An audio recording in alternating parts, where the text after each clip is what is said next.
The Washington Central Unified Union School District. We're presenting our budget today, and it's also our first meeting of the month.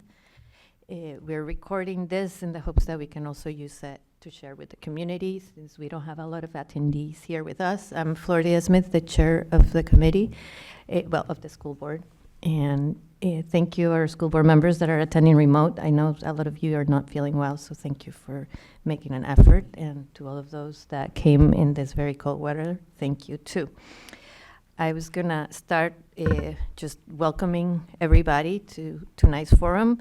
This forum is essential and it's an opportunity to share our proposed budget and provide our communities with information they need to make an informed decision at the polls. Public engagement is crucial, and we deeply value your presence and your participation online or here. Our presentation will be organized to paint or at least do our best to paint a clear picture of how we are prioritizing resources to support our students and our schools. We will cover through the presentation the timeline, what we need to accomplish with the resources allocated to our schools, the budget framework, and the budget framework is what guides our decision making. Our mission, our core beliefs, enrollment trends, the board budget parameters, tax rate information, and the budget warning, and we will have time for Q&A. As we engage in this important discussion, I would like to begin by reflecting on the words of Elif Shafka, who reminds us that empathy and openness It reminds us of empathy and openness to learning from each other and from past mistakes, compassionate and critical thinking, connectivity and firm belief in our shared humanity, pluralism and a sincere appreciation for diversity and democracy, caring for Mother Earth as our only home, dismantling the illusion of singular and static identities and extreme polarization, and remembering that every pendulum, no matter how wildly it swings, longs for balance.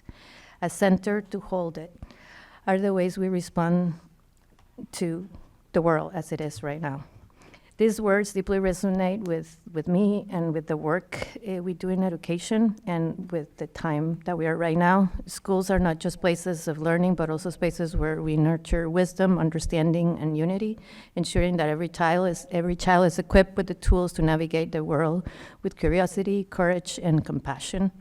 At the heart of this work is public education, the cornerstone of our democracy and the fundamental human right. A strong, equitable public education system ensures that every child, regardless of their background and circumstances, has access to knowledge and opportunities they need to thrive.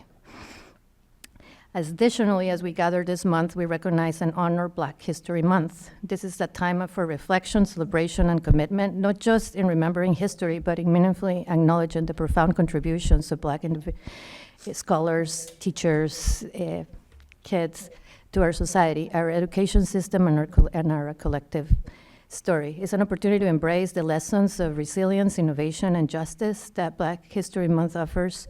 And it's just not that month, right? It just has to be year-round to ensure that these voices are heard, valued, and integrated into the fabric of our learning environments, not just this month, but every month. So tonight, as we discuss our budget and its impact on our school, let us do it with a shared commitment to equity, opportunity, and excellence in education. And let's ensure that our values and our core beliefs reflect how we talk to each other today, too, as we discuss the budget. So with that, I want to ask you if there's any agenda adjustments. I have one simple request, but are there any other adjustments besides my simple request is to move our executive session, instead of doing it right now, to move it at the end of the meeting so that we can have the flow of the presentation to respect everybody that came to listen to our budget. I see all heads nodding, so if I could have a motion to accept the agenda with that proposed.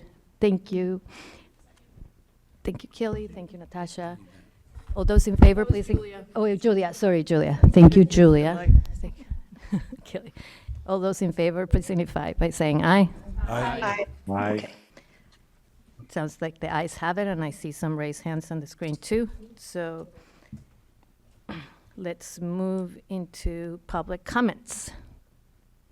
If you have a comment that is not necessarily about the budget, this is your chance. Otherwise, there will be a more public comment time at the end of the meeting.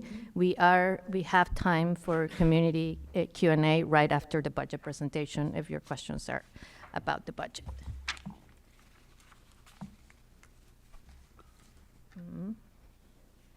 I don't see any. I don't see any here. Do you see any hands, Stephen? I don't see any. Nope. Okay. So then let's move into the budget presentation. Oh, let me just share my screen 1 second. I have it open, but I didn't think about it. Oops. No, I actually don't have it. 1 second.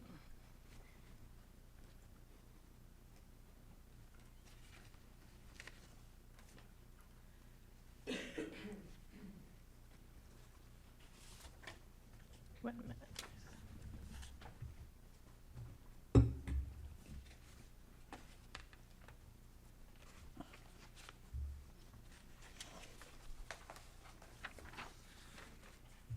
Okay, here we go. Sorry, it took a minute for my computer to too many windows open. Here we go. Share. Can everybody see the present? Stephen, sorry. Just here? Present? Just hit where it says slideshow. Yeah, that's what I just, oh, there it goes. Yep. Okay, so we already, oops. So I'm going to start right at the timeline. As I said before, this forum is for sharing the proposed budget and informing our community so they can make an informed decision. The timeline that you can see here, we are. Hang on 1 second. It's not loading, Oh, wait. so it's not showing for the public. Oh, it looks like it's in my screen. You can see it, but the rest of us can't. Oh, that's so Just, Do you want to try to open it? Oh, wait, it says pause. Why does it? Your screen sharing is pause. so, I'm going to stop the share and start again.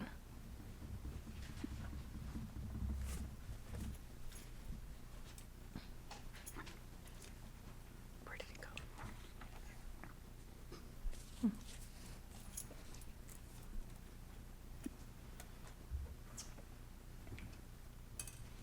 It is like it's stuck. Oh, okay, here we go. Try again. Never a dull moment. Apologies. Oh, scroll down. See it does. There it is. where? Not it.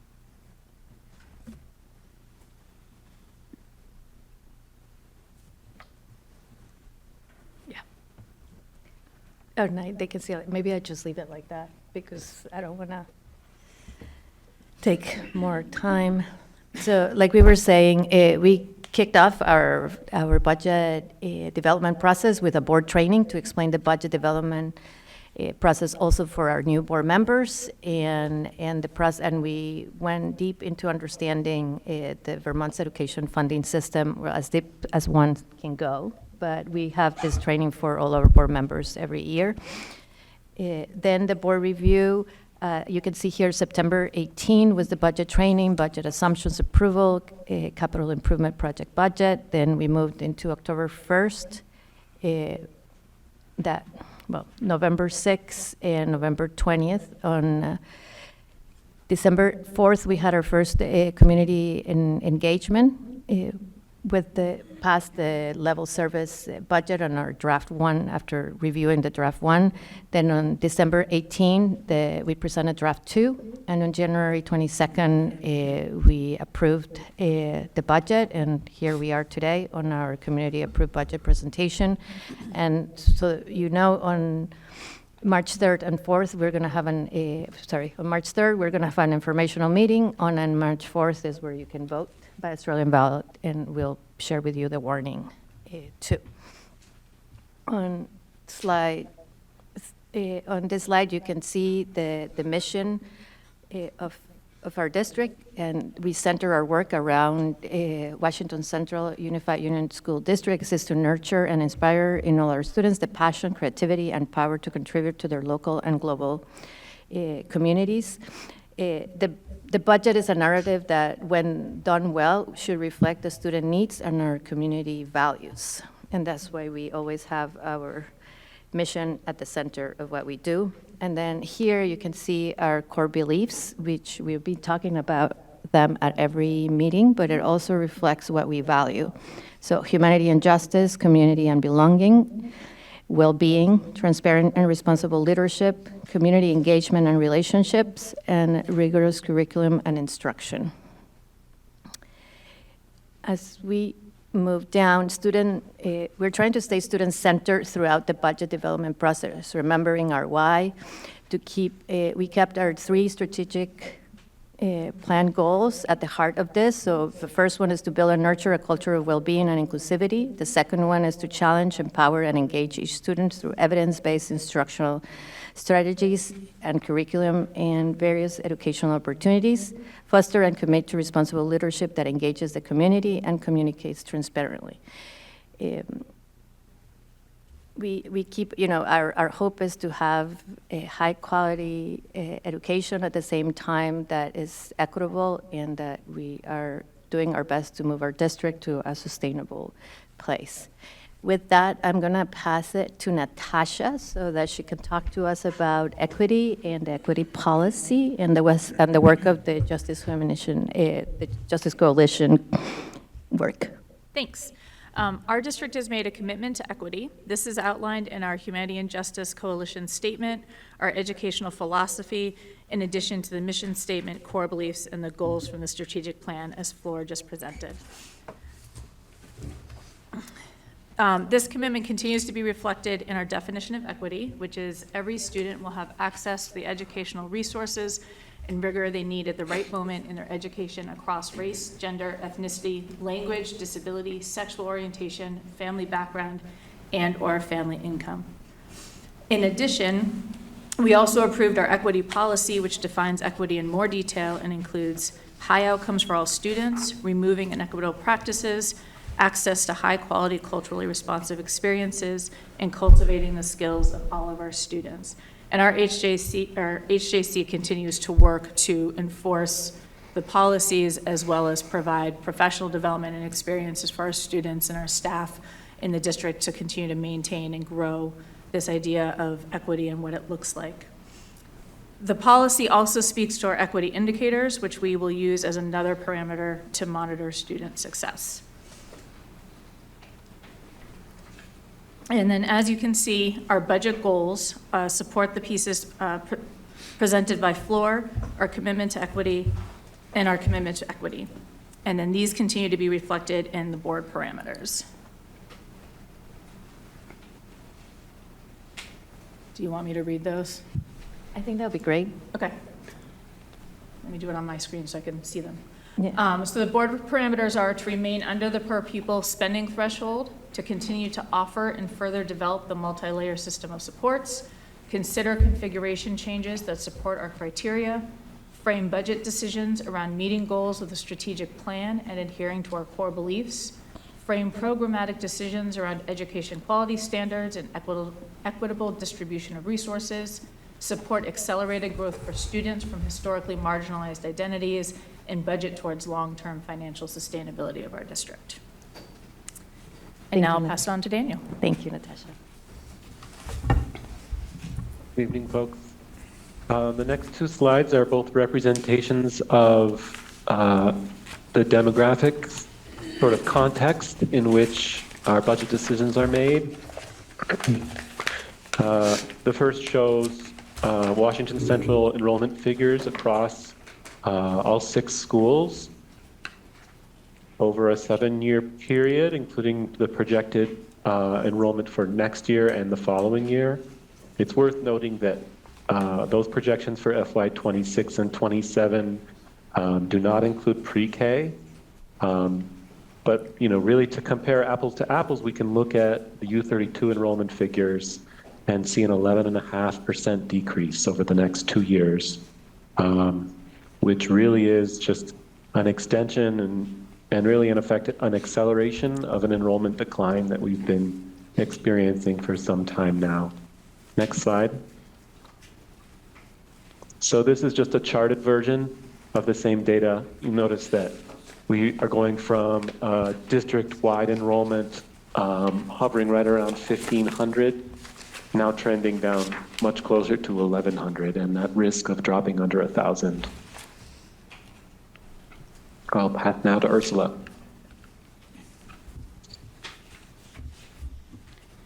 So I'm going to talk about the framework that guided our budget development.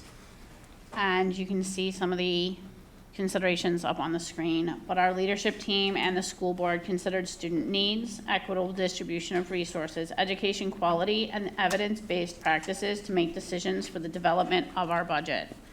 We leveraged our current strengths to take advantage of opportunities to develop a budget that meets the needs of our students in the face of many challenges. On this slide, you can see a pie chart that represents our budget broken into different programmatic areas. We have the largest one is our expenditures. Oops. Yeah, I know. The largest portion of our budget is investing in the school-wide programming. That's the blue wedge or pie slice. Then our special education, which is the red pie slice. And operations and maintenance, which is the green pie slice, and then all of the other slices you can see on that slide. And the next slide represents that exact same budget, but in a numeric textural base. So you can see our school-wide programs at 40.9% of the budget, special education 23.47, operations and maintenance at 9.78, and then each of our individual pie slices as they decrease in their percentages. And now I'm going to pass it to Stephen to talk about our allocation of resources and staff. Yeah, so in keeping with the model that we used for staffing, we looked at our own class size processes, and we tried to maximize our class sizes to those averages. We also use the educational quality standards and the needs that students display across the district for supports. And so we use these numbers to help us create baseline staffing for us that really includes what's the classroom instruction, the services to students, and what are those classroom level interventions that are necessary in what we call layers 1 and 2 of a multi-layer system of support. And so that's how we looked at how do we allocate resources based on the number of students and the needs of those students. So the impacts of looking at the budget in that way did call for some reductions, and most of these reductions are due to a decline in enrollment or the number of classrooms that we would have next year, and for us to say that there are positions that were not filled that we wanted to continue with. So there are some cuts that you can see at each of the schools overall. And then there were a couple of increases that we looked at, and we tried to balance those with some of the decreases as well in maintaining our budget. Thank you, Stephen. We're going to pass that on to Zach. So now we're going to get into what the total dollar figures are and what that impact is on the tax rate. I just want to start by saying that we've based this all on what we know now. I know that there are proposals being put out there to buy down the tax rate. None of that is included. So this is at status quo what we're looking at. So the top set of numbers here are the expenditures. That is everything the district is planning, to spend. This number is going to be one of the numbers you will see on the ballot. Total expenditures are up by 3.75%. Next down you see the revenues, and there's a pretty significant decrease in revenue. That is almost entirely because of the fact that we spent money from capital, From the fund balance. from the fund balance last year, and that appeared in the revenues, and so that's no longer in the revenue. That's why that dropped. And so the net we have to raise from taxes is the the expenditures, minus the revenues. That difference from the fund balance is why the increase in the net spending is greater than the difference in the total expenditures. And that net education spending is the number that goes into the tax formula. So now getting into what we use to calculate this, Vermont, calculates tax rates based on spending per weighted student, the long-term weighted average daily membership. So our long-term average daily membership has actually been is incredibly stable, over these past 2 years, which has been fortunate for us. This is going down our local spending per weighted student is an increase of 6.2%. This is another one of the numbers that goes onto the ballot, and that is one of the numbers used to calculate the tax rates.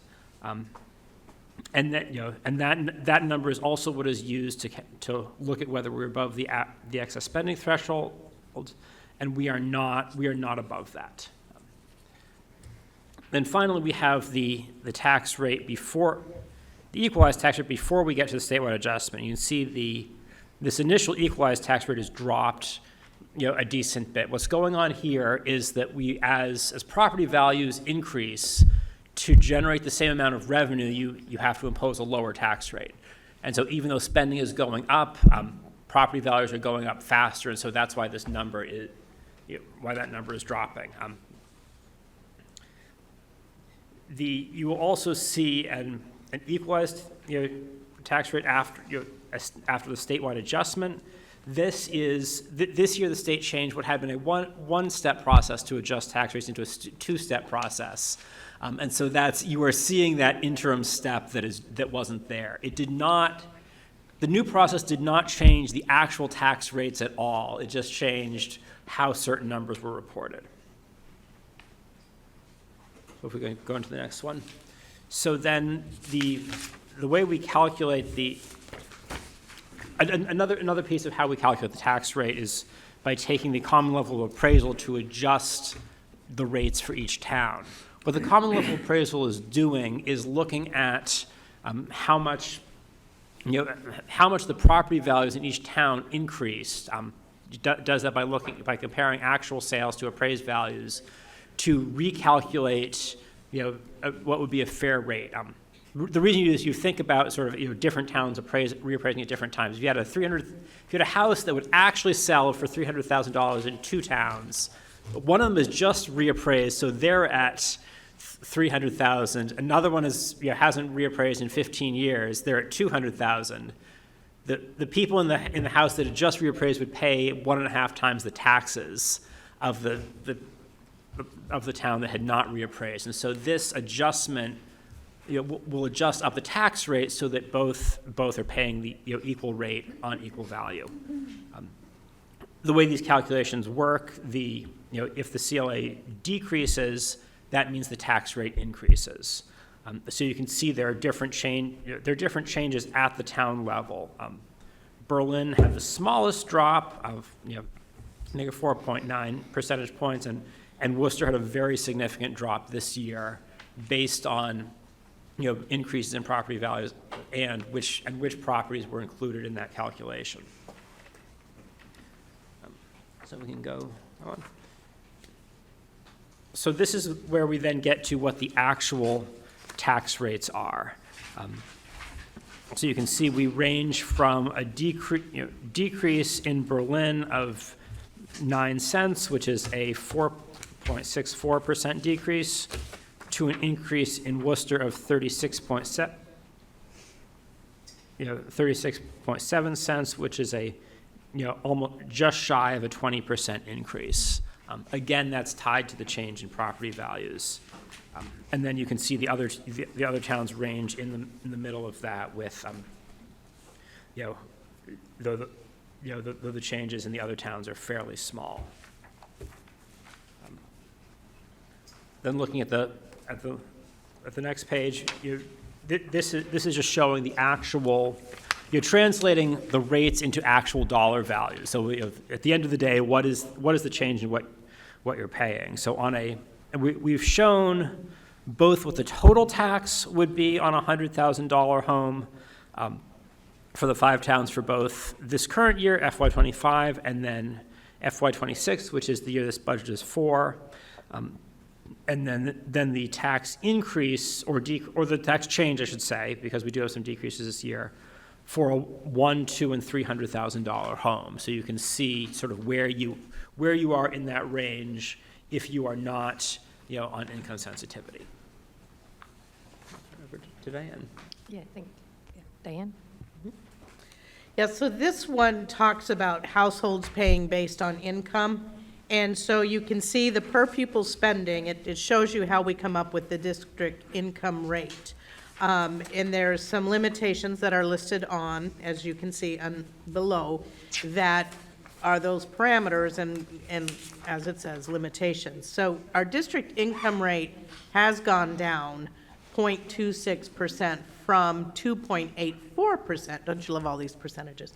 It has gone down due to the increase in the yield. Now, we know the yield has not been really locked in yet and can adjust, and so we will keep an eye on that. So if legislature votes to change that income yield or the statewide income rate, then our income rate will also change.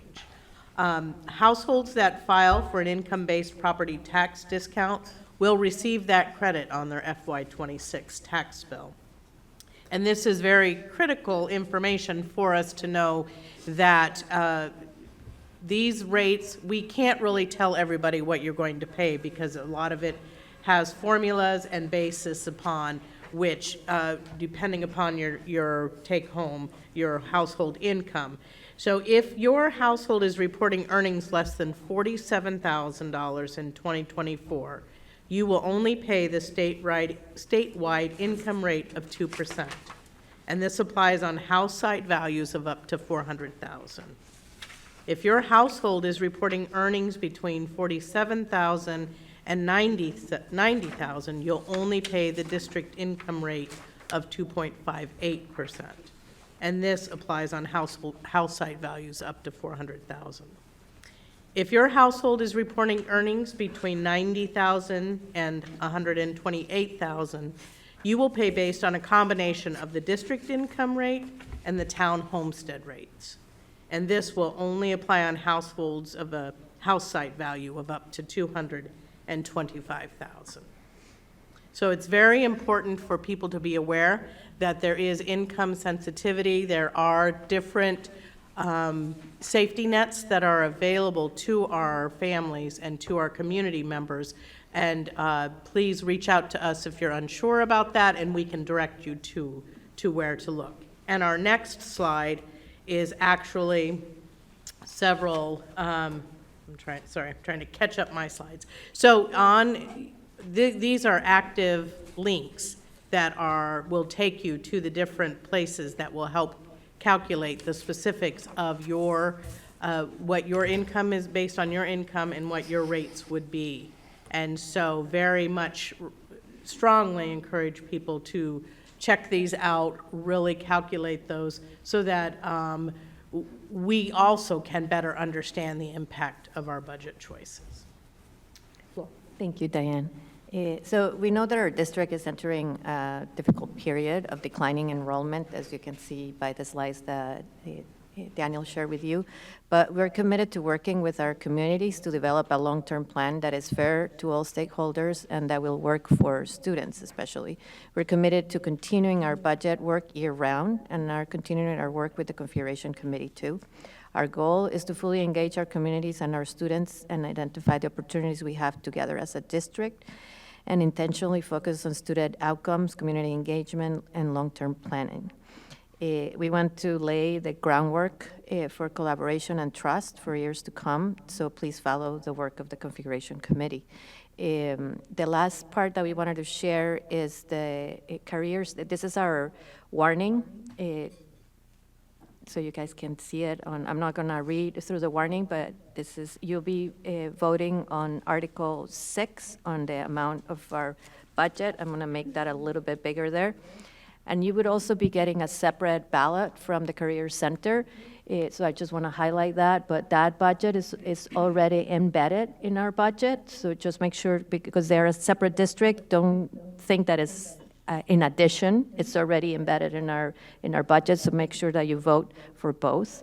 And make sure that you request your absentee ballot this year, because we would not be mailing ballots. We were not able to get all our communities to agree to mail in the ballot, so you have to request your ballot, and you will get your ballot from your town clerk.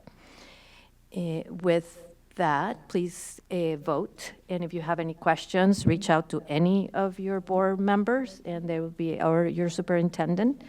So we will be emailing a trifold that you should be getting any time. And in the trifold, you will have a QR code that will lead you to the report. You can request to have a copy be mailed to you, or you can look at the report online. And as always, we will have copies also available at our town clerks, at central office, and at each of our elementary schools, and at our high school too. With that, I'm gonna open it to questions from the public. We have one member in the public here, and I'm gonna stop the share so I can see you all online in case we have hands up. Are there any questions or clarifications for the board that would be helpful?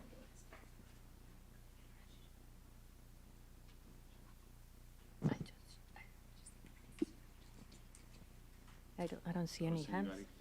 I don't see anybody. Keely, I just shared that document with you too, so you have it. Yeah. Oh, wait, you do have one online. Oh, Becca, oh, yeah. Sorry, guys, I was having issues finding, I had my Zoom updated, and now the raised hand thing is like a heart, not a whatever. Anyway, I'm sorry. I have a quick question about the library FTE reduction at Rumney. And I know we don't have like one librarian for everybody. And so is this at Rumney, there's like a couple of people pinch hitting, I think, for library at Rumney right now. And I'm just wondering if this is an additional cut to our existing system where we have the two pinch hitter librarians who I believe are still not certified librarians. I'm a little unclear about that, but I'm wondering if this is an additional reduction in that FTE. So the services that our students are receiving this year will be the same next year. And so I know that might not fully answer your question, but we are not changing the service level for students between this year and next year. But I would have to double check that FTE reduction as to whether or not that was just what we did not fill for this year. Okay. Yeah, it's the unfilled position from this year is what it really is. And so I guess a follow-up question is, as we continue to sort of cut these FTEs more and more, it gets harder and harder to find folks who are qualified to fill them. And so are we going to continue to attempt to fill them with someone who is a librarian, or? Yeah. Yes, That's not absolutely. In any open position, we look first to fill it with a certified employee, and then we would look at employees that may have a provisional license or an emergency license in some cases. But our goal is always to have a certified employee in certified positions. Okay, thanks. Thank you, Becca. I don't see any other hands. This is a miracle. Yeah. Okay. I'm gonna give it another minute. There's not that many. There's not that many people here. Okay. Well, as always, you can reach out to any of our board members, ask questions. We'll be putting an update out in Front Porch Forum, and we're all available to answer your questions. The next meeting of the configuration committee is on the 10th. It would be an online meeting. The meetings are posted in our website for the configuration committee.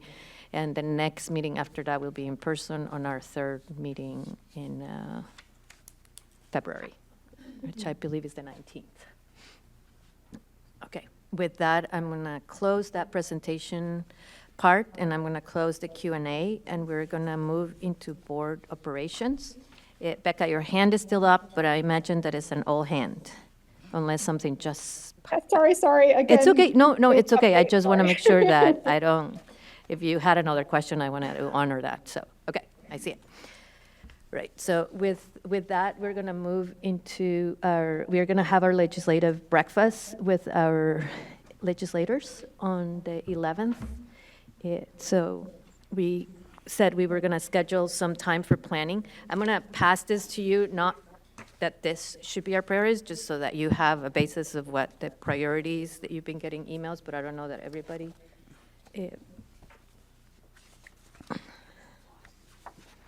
So if you go to the back, so the first is just who we are, and you know that, but we're part of the organization. So these are some of the priorities in case it helps us with the conversation, but this is really for us just to plan for that legislative breakfast. That would be at Berlin.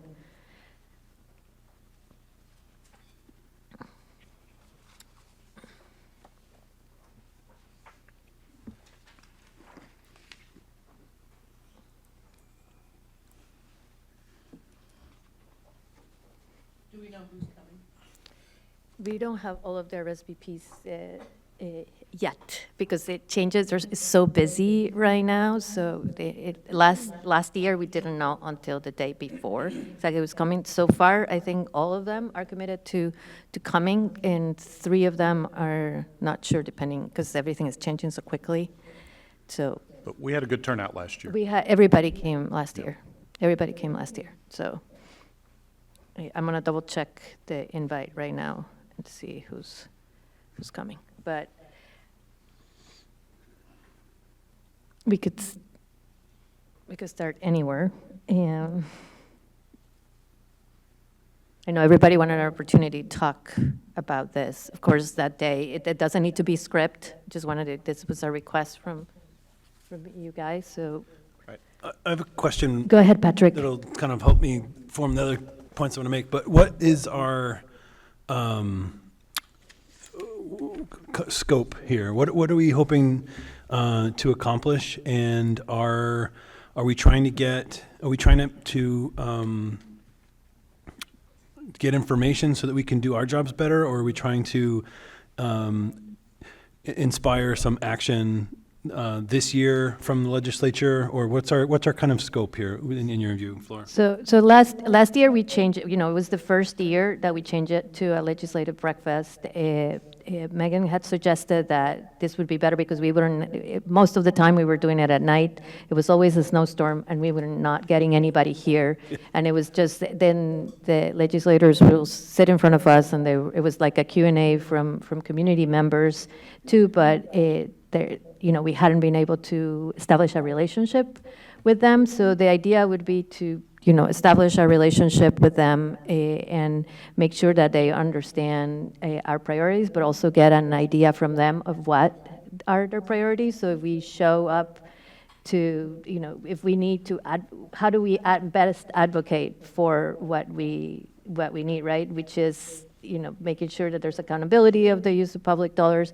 We are looking at a plan that a sketch or a bubble diagram of a plan that has been presented to us so far, and just getting more information. We don't have enough information yet, you guys might feel a little different, to react to this diagram yet, but we are all worried, right, about the timeline, and it doesn't address all of the cost drivers either. But really is creating a relationship, understanding what their priorities are, and that they understand that we are paying attention and what our priorities are. So that's, Stephen, do you want to add to that? I was going to say that I know that last year it was kind of a back and forth. So the legislators talked to us about some of the priorities that they were working on, some of the challenges that they were seeing in education. They asked us a few questions about what challenges are you seeing? I mean, it's a really good opportunity for us to say to them some of the challenges we face in budgeting, as to what these, we may not have full solutions for some of these things, but we can say, here's where we meet challenges within our budgets, within our schools. mean, there's not just the monetary challenges that we face right now, but how's the state going to respond to changes in funding from the federal level is a good question for them. And some of the questions around, how are our policies and procedures being written and enforced to support our citizens? These are kinds of questions that kind of come up. It's very much a back and forth, us asking them asking us questions. And so that's usually what it's been like each time. And if you look at the bottom part, sort of those core priorities that we could discuss and see if we as a board have any questions around that. And then the other thing that I think would be important for us to say to them on Tuesday is the timing or the timeline of the discussions they're having right now, that the timeline that they have proposed for the changes is really accelerated and not realistic, and how can they best support us to make sure that our budgets pass this year and not create too much dysfunction, so that our voters are not confused, right? So we don't want to have what happened last year for all our voters. We want all our budgets to pass. It's in the best interest of them too, to have our budgets pass. But those core priorities that are below, I think that we could maybe all agree to those, or I don't know if there's one there that you guys disagree too. But again, it's not script, it's freeform. It's like creating a relationship with the people that represent us, right? And making sure that they hear from us.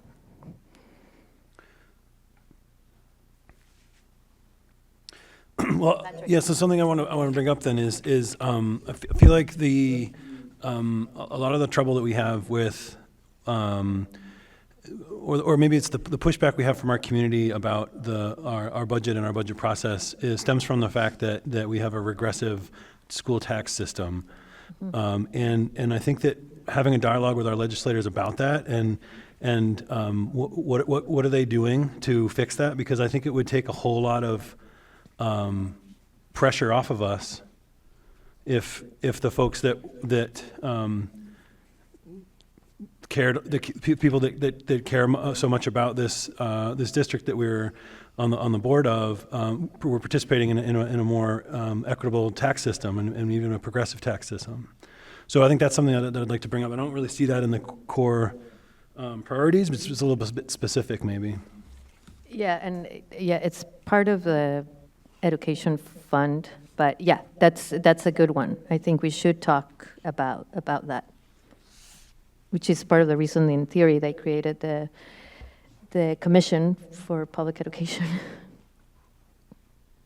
I wonder too about also, as part of our conversations, checking in to make sure that there's at some point an ability to do the really high level picture, to take a look at that so that they understand or have a sense of the unintended consequences of some of these decisions, PCBs being one of the ones where they mandated it, and for good reasons. I mean, there was the thinking behind it was good, but I don't think one looked all the way through, and the fact that we can't sustain that. So there's that concern that I have, that the ability to make sure we're doing long-range planning. Then the other part of it is, are we,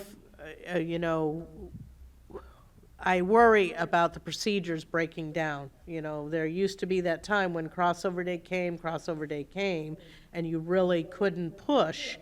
And lately, the last 10, 15 years, it seems like there's like a surprise moment. And so wondering what are the feelings of those that are currently there and their ability to push back on that, or to hold ourselves all accountable to procedural. Can you clarify a little bit? Like what type of surprises and what does that entail? Well, Act 166, which was the preschool law that came into being, there was a certain model of it that happened at crossover day.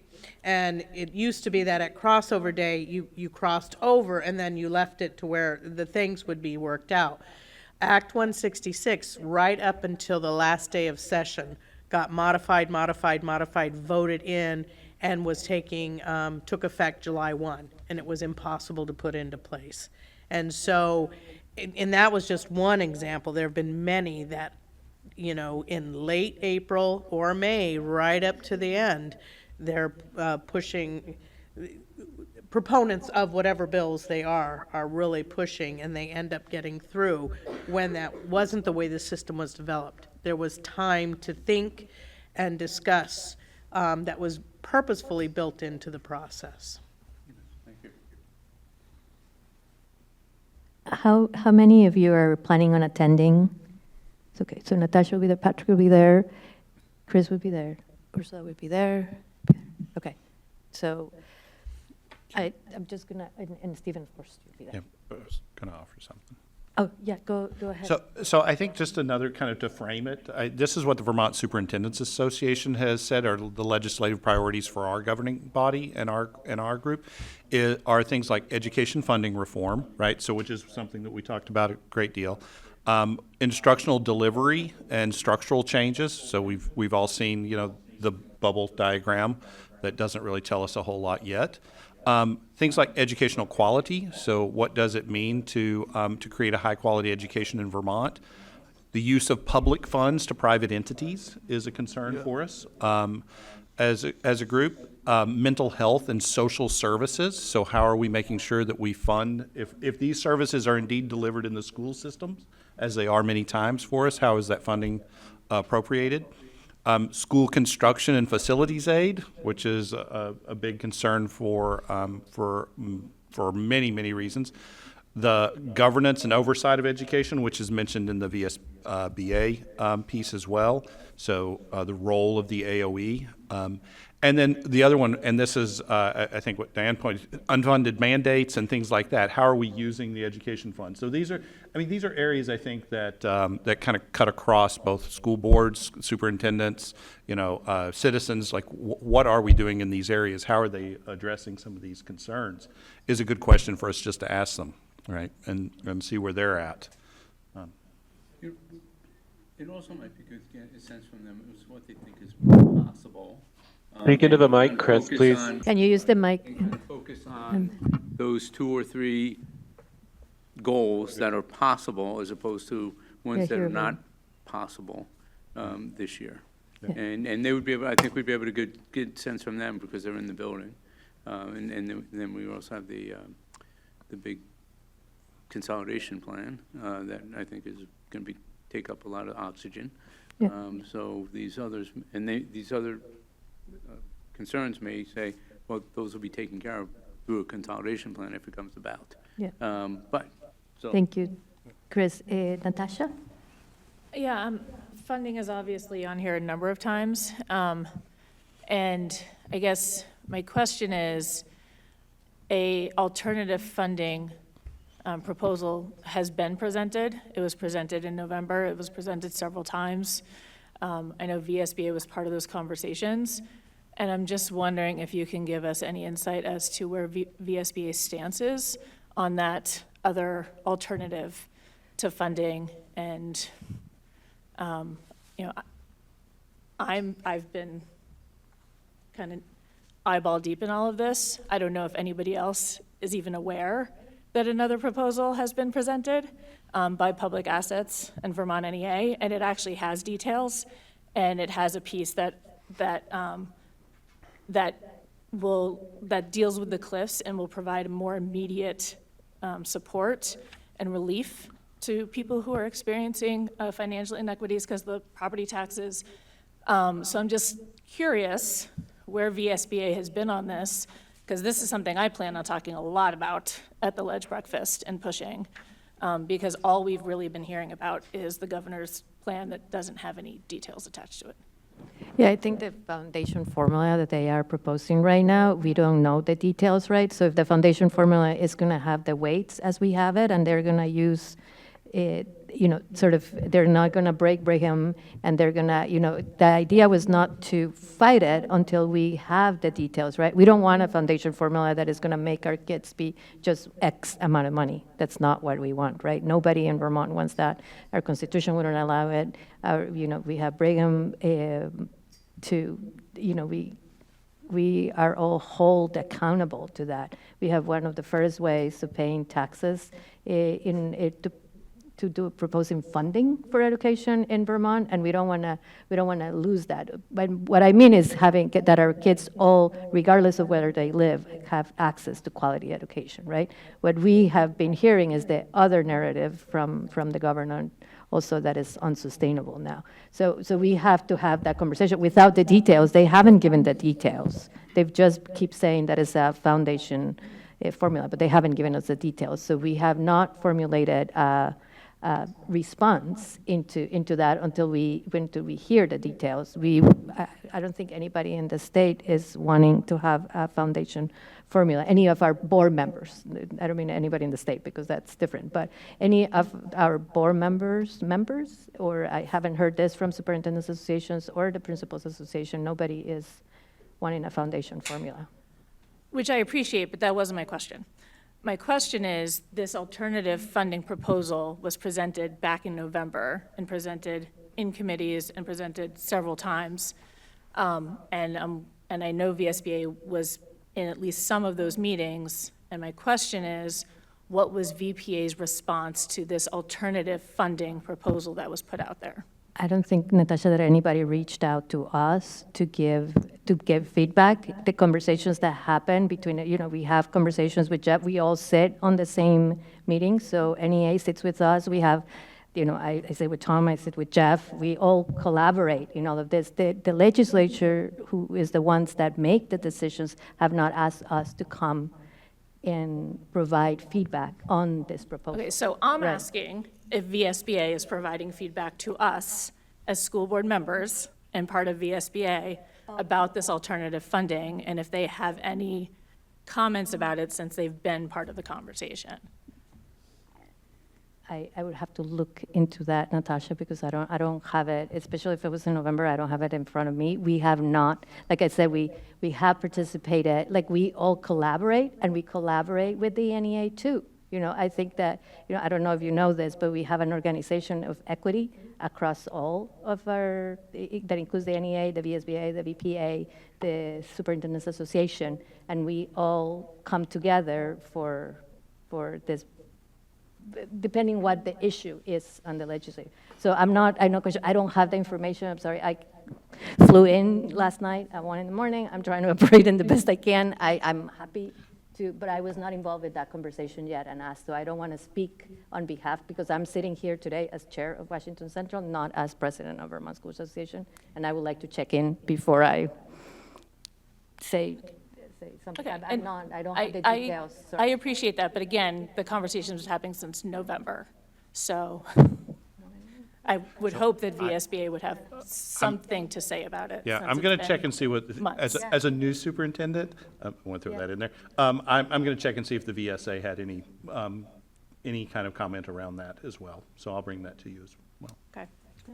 Do each of the organizations have like legislative committees that they, and I imagine one of them would be a priority, it would be funding.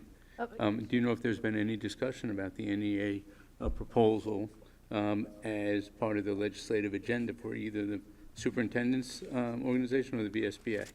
You don't know whether there's been conversation or? I don't We know. haven't. Yeah, I don't know.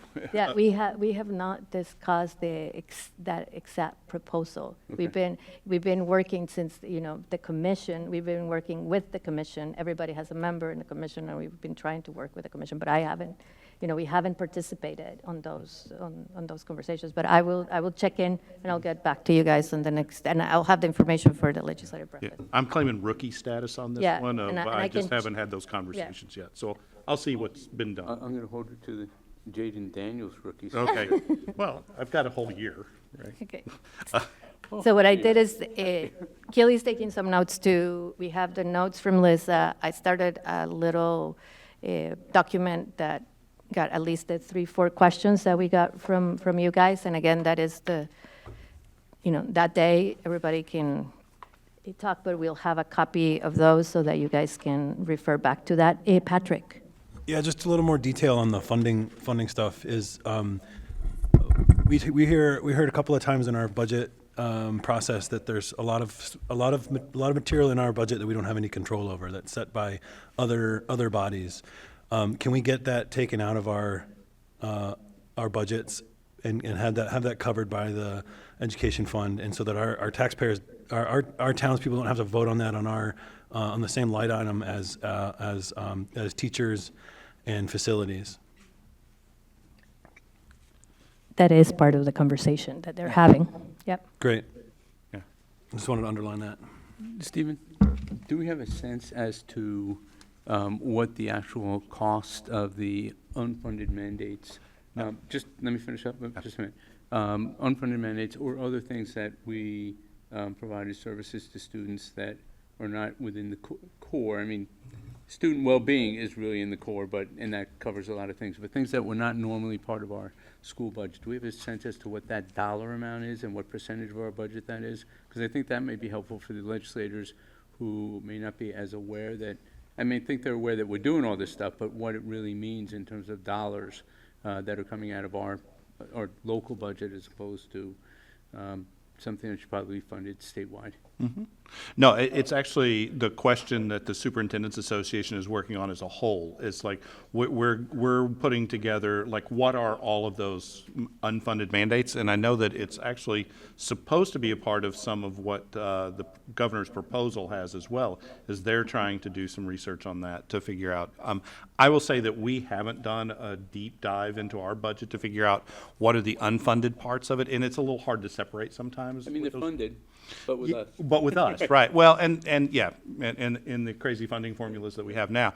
But this is a top priority. And I would also point to the education fund doesn't just fund education. Right. And so I think that that's another area where we want to make sure that we're asking those questions is, what are the other things that are funded out of the education fund and how is it spent? And so those are questions that are out there kind of above my lobbying ability at this point in time. But I'll try Diane? to find out some more information as we get it. And that made me realize too, about the balance between the impacts of the federal funding. So if we think about Act 137 or whatever the number is, the literacy one, 139, I was a little ahead.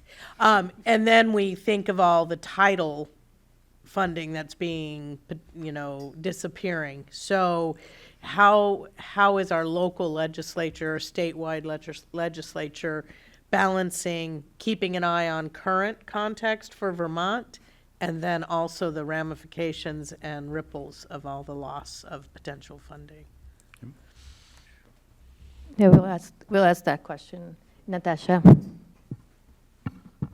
Yeah, if you could clarify, under the education cost drivers, it says revise the statewide bargaining process for school employees' health care, and that benefits should reflect the coverage of most Vermonters. What does that mean? So you're in which section are you, Natasha? In the upper? Education.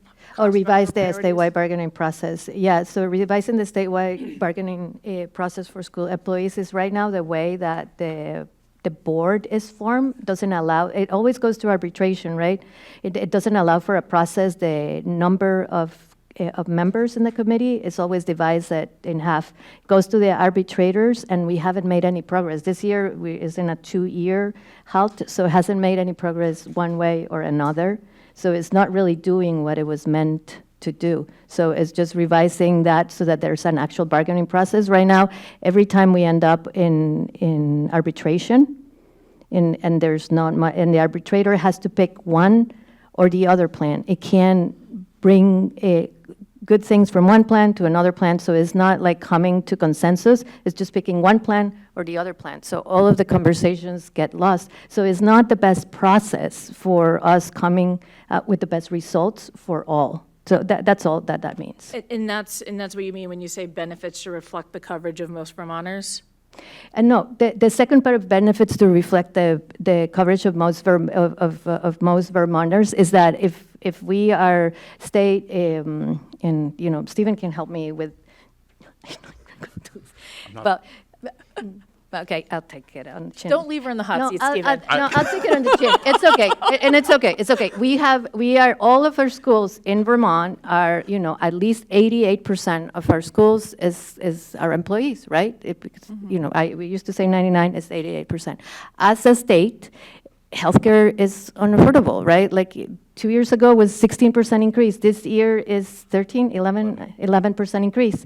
So it is unsustainable. So it's not saying we don't think our teachers not deserve the best healthcare in the world. It's unsustainable for us. So as a state, as a New England, we need to come up with a better plan, right? It comes at the end, it's gonna come to the sacrifice of the programs that we can provide for our kids. We wanna have qualified, so it does not saying anything against, so if that's what we're looking for, it's just, it's unsustainable. The way that it is right now is unsustainable, and we want to find ways to make it sustainable so that we can have both, right? And we don't want to be paying our teachers, you know, we want to not compensate you, not just in healthcare, we want to compensate you for your value too, right? For what you bring for your studies and everything. So I think that at our district and at the state, we have great regard for all our teachers, and we have great respect for them. So that's all that means. Stephen?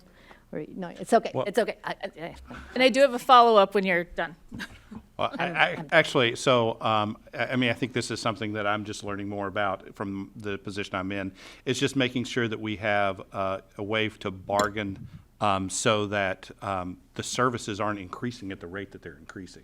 And where that falls in terms of why that's happening, I think is the question the Vermont superintendents want to address, is just making sure that that whatever's driving the costs of healthcare up by double digits on a yearly basis, we need to address in a positive way. Well, I mean, what's driving healthcare is it's a privatized industry. That's what's driving healthcare. But so my follow-up to that would be, with that concern, is VSBA supporting or backing any of the healthcare reforms that are currently being explored by the legislature, including reference-based pricing, which, based on the report that came out, could have saved us, I believe, $400 million over the last 6 years? I think, you know, I think to dive into reference, I think we would need to give more background to our teachers, to our board members, just to be fair. And I think I don't want to make this. This was supposed to be a legislative planning for us, and I don't want it to make you feel like it's just like a question and answer with VSBA, because I'm trying my best to respect my role here today. So what I can say to that is that there is data on both sides of reference-based of pricing. So that's all. I know we do not have a position at the moment on that. What the position that I think all of us as a board could also stand on is that the way that healthcare is right now is unaffordable for all of us as Vermonters, right? So that's really all that is saying. I did get some information back, and so I was right. We do not have a position. Neither the Superintendent's Association or the Vermont School Boards Association have a position. The VPA hasn't met either. We're meeting next week to look at areas of agreement. That's all I have. So we have not looked, the NEA had not asked us to come together. They have since asked us to come together, and we will be reviewing the areas of agreement on the question that you were asking about the proposal for NEA and public assets. So they're not positioned yet. Okay, That's what I thank have. you. Okay. Any other? So just to follow up on Natasha's, this phrase that benefits should reflect the coverage of most Vermonters, close quote. The coverage is different than the pricing for the coverage. And so is it the VSBA taking the position that, and I don't know if there's a standard of what the coverage is for most Vermonters. I don't know if there's a criteria that describes what most Vermonters have in terms of coverage for the health insurance. I suspect that if there is, it's not as good as what we currently have for our teachers, because I think that's been a bone of contention that I've heard over the years about the teachers' plans being better than what most of our community members have, and less expensive in terms of contribution. So is there a actual description of what the coverage most Vermonters have that goes into that phrase, or is it just a phrase that is not defined in any way? It's just a phrase. Right now, we do not control that, right? We have, just as NEA, the VSBA has an appointment member into the Employers Commission Healthcare Benefits, and they decide that is not us. So, you know, and you can go into the Blue Cross Blue Shield plans, and there's 3 levels of plans. That's not my area of expertise, but I'm going to let Daniel go. Yeah. Daniel. Mine is just a clarification question. I think I missed something at the beginning of this conversation, and people seem to be referencing a document which I don't have in front of me. And I'm Sorry, wondering if that Daniel, I document just could brought, be named. you can go in the website. I don't know why it's not letting me show it there isn't that weird? Maybe here? Right here, Dan, if you go on the website, you can see the legislative platform for VSBA. On our website or VSBA's website? VSBA website, sorry. I just brought the hard copies for everybody here. I apologize to you guys online. Sorry, it's my mistake. That's okay, no problem. But there's a link you can also do this QR code. Okay, but I'll send it to you. Okay, I also don't, Thanks. we were hoping to, I don't want to cut this conversation short. Yeah, I just have one more question are we endorsing this document or? No. I just brought the document as you already endorsed it in some ways because your representative is the your central Vermont. You have 2 representatives by area.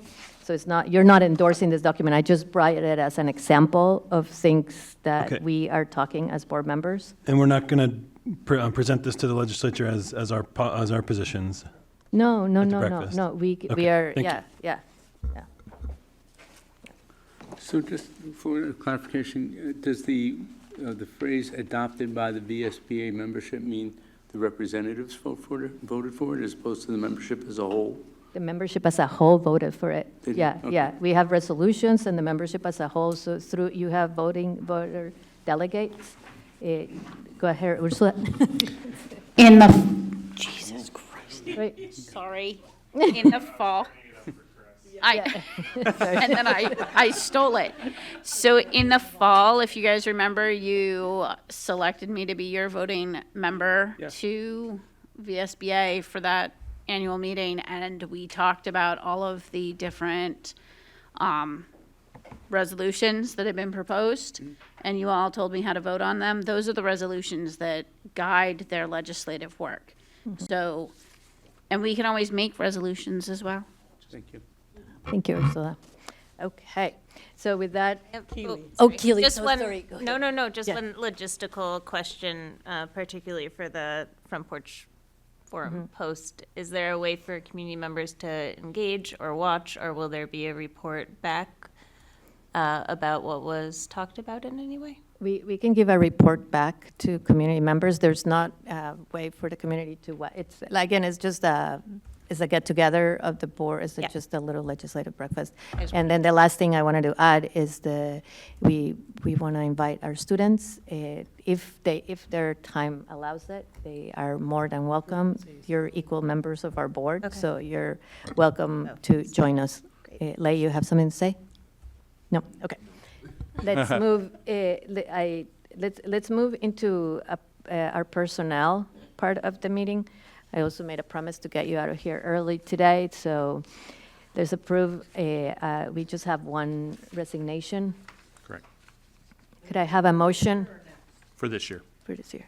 Yeah. Effective The- immediately or? Right before break, Right so before the break. 21st, is that, I think, the 21st? And you have posted already? Yes, we've already posted Okay. to fill the position. All right. She's accepting a position outside of education. She's pursuing new options for herself. Okay. Could I have a motion? Ursula, I move that we accept the resignation of Nicole Mencken, the U32 school nurse. Thank- a second? Thank you, Zach. Yes. With appreciation. Thank you, everybody. Any more discussion? Yeah, see, what does that do to our capacity at U32? It goes from, currently it'll go from 2 nurses in the nurse's office to 1 until we fill, when we've already had applicants for the position. You have, okay. We do. Thank you. Yeah. Before we move into our consent agenda, Linnea, oh, sorry, yeah. All those in favor, please signify by saying aye. Aye. Any opposed?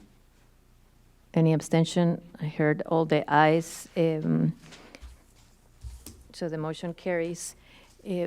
Before we go into the consent agenda, Lei and Linnea, I'm wondering if you guys have something to share with us.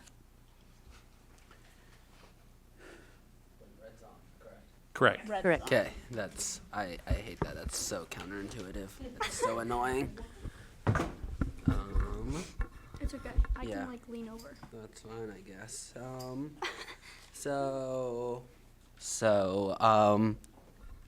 feel like I'm not talking.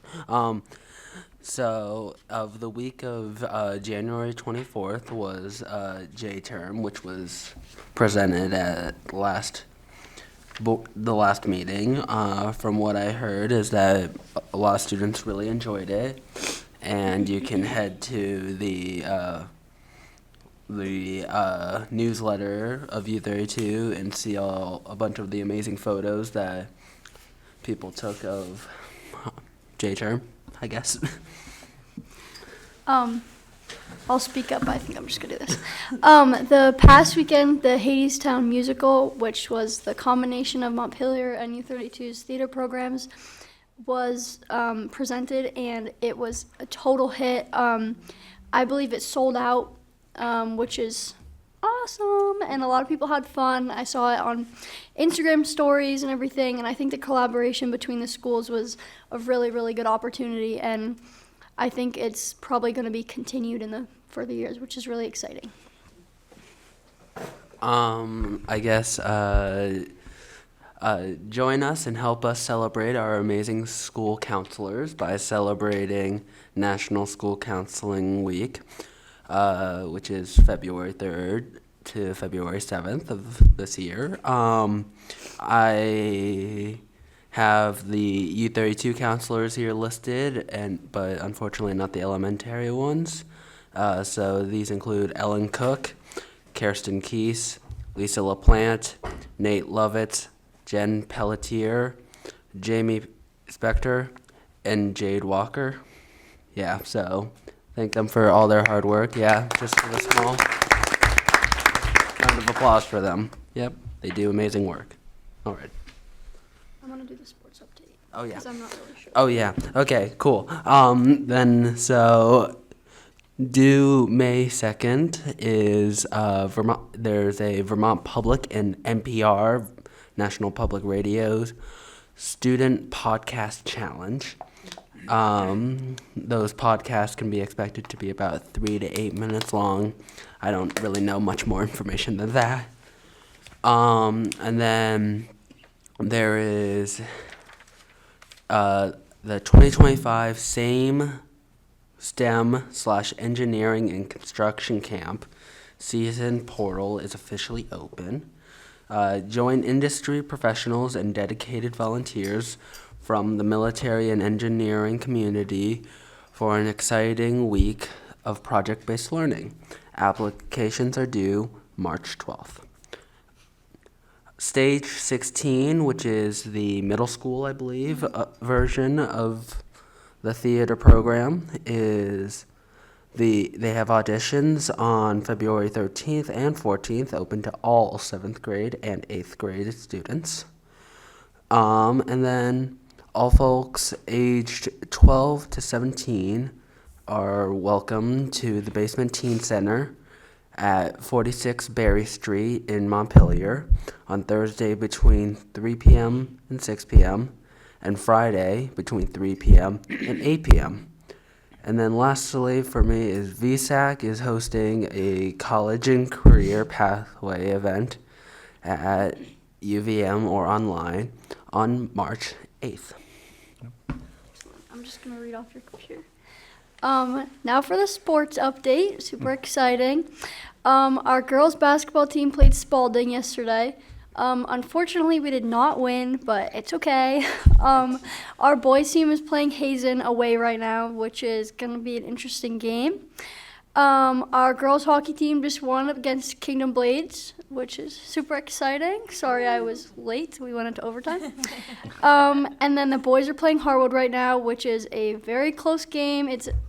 I think we're still tied at zeros, but it's a really good game. And then the Alpine Ski has a race at Burke Mountain next Monday, which is exciting. And Nordic has a race at Craftbury next Wednesday, which is also super exciting.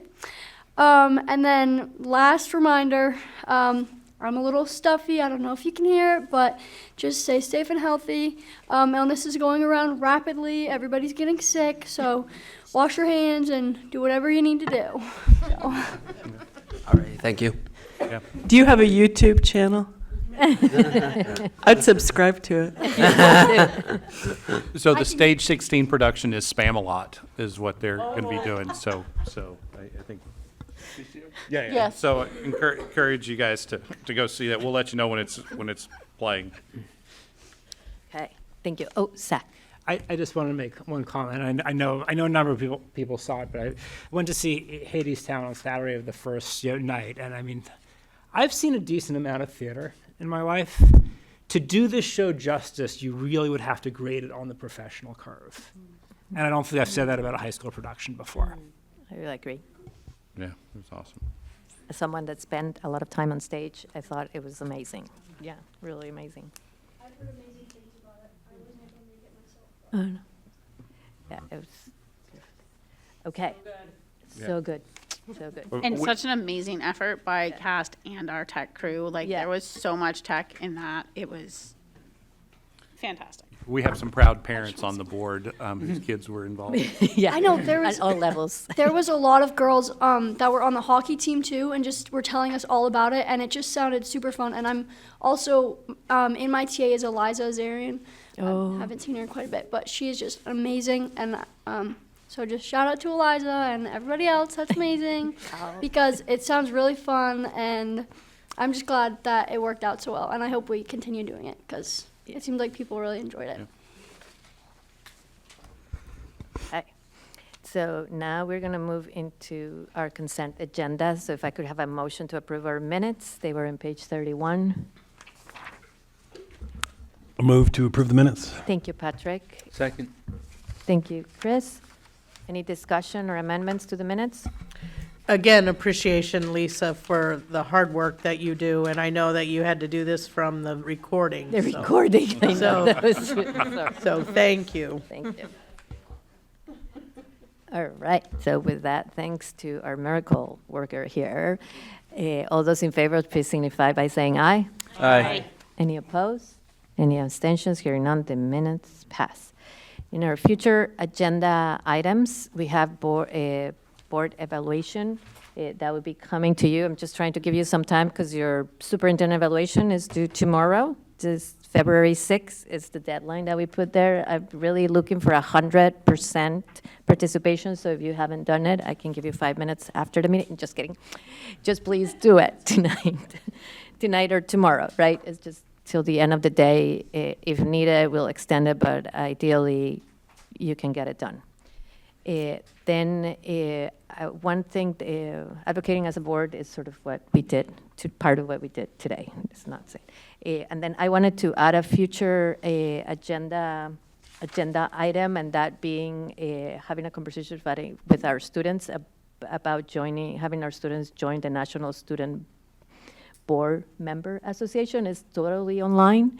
You guys will have more resources. You get to meet with students across the country. I think it would be a great opportunity for you guys, but we can discuss it as a board, I think you, as far as I'm concerned, the students can make their own decision, but I will have the board look at that. But just wanted to put that out on the table if you guys are interested.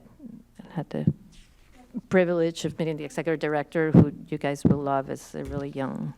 Yes? Well, I was just gonna say definitely, but I didn't have a microphone, so Oh. I didn't want to make it like.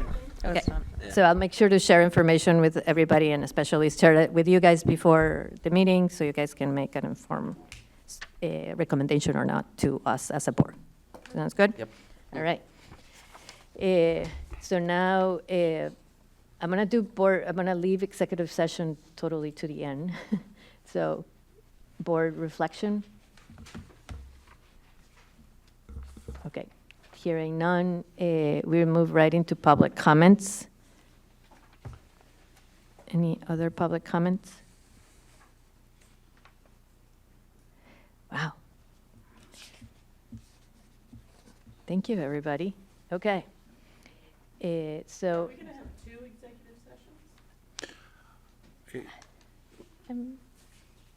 I don't know that there's anything for the superintendent. Yeah, I think because we're it putting it was. in there because we weren't sure. The superintendent one was put in there because we weren't sure where we were, but you have the surveys to fill out, and so I think Yeah, that's all there is. Yeah, we didn't know where we were going to be, so we will move that executive session for the next meeting where we will be talking about the supervision, the data. So if we could have a motion, my dear clerk. Laura? Yes, I Oh, move. wait, Daniel. One thing that just came up for me, which I guess is a next agenda item, relates to the Transportation Committee. I guess Melissa had understood that I was appointed to the Transportation Committee, and I had understood otherwise. No. Yeah, no, it was not you. Yeah, we have, I think it's because you had been on it, right? and it's because I mentioned you twice. It was probably my confusion too, but. And that just made me wonder if the two members, whether a two-member committee was enough. I just wanted to make sure that we were It is enough. we're doing things as we intended, and we were all on the same page about that. Yeah, it is, like I said, it's a temporary committee for now because we would be reorganizing in March. So we just, in case Stephen needed somebody, we wanted to appoint the two. So you're not under any pressure, Daniel. Tell your wife. Unless you'd like to. But thank you. So I move that we go into executive session to consider a student residency request and that we invite the superintendent. Second. Thank you, Diane, and thank you, Keely. All those in favor, please signify by saying aye. Aye. Any opposed? Aye. Hearing none. The motion carries, and we're going to move into executive session